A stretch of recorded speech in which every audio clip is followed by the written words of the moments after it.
Magandang umaga, mga kapatid. Ipagpatuloy po natin yung mga kaganapan na nangyari na totoo sa Marcos administration noong 2024 hanggang ngayon, buwan July 2025. Noong October 16, 2024, si Supreme Court Associate Justice Antonio Carpio has also filed a case in the Supreme Court in respect to the PhilHealth na issue sa pag-hold ng PhilHealth Fund dahil daw at that time, sabi ng Marcos administration, zero budget ang PhilHealth sa 2025 dahil marami daw itong surplus na buffer na budget. And then, let us move forward noong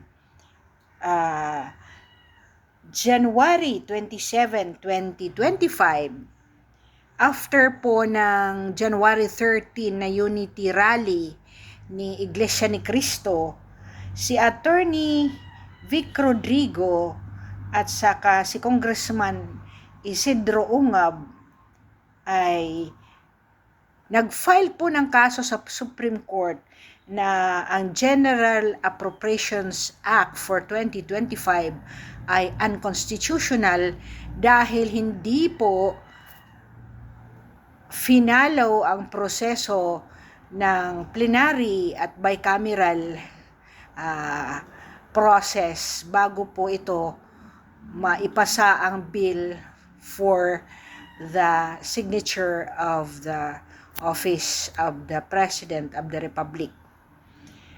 January 27 po yun ha. Now,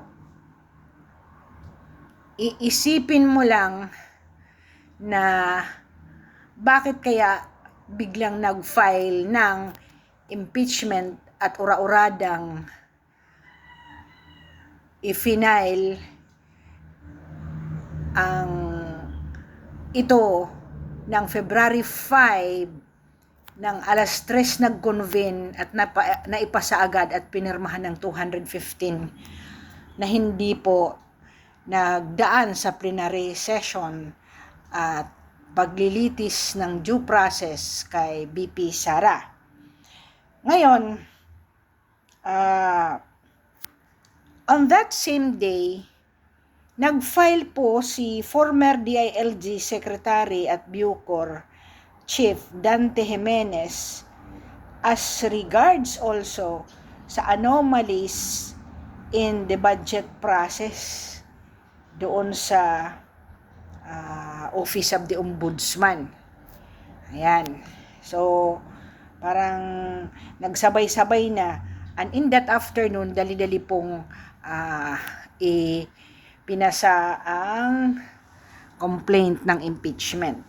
Kumbaga, tama ba yung accusation na palaging pinagtatakpan or dinidistract ang existing na allegedly mga anomalies ng Marcos Jr. administration at ito ay kina-counter agad para siraan ang mga Duterte or talagang nagkakaanuhan lang ang timing, nagkakasabayan lang.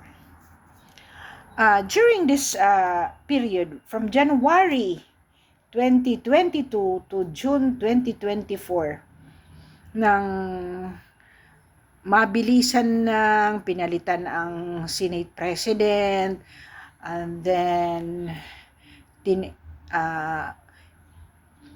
na-jail po si KOJC Pastor Kibuloy, who is number one supporter of the Duterte, at yung paglilitis ng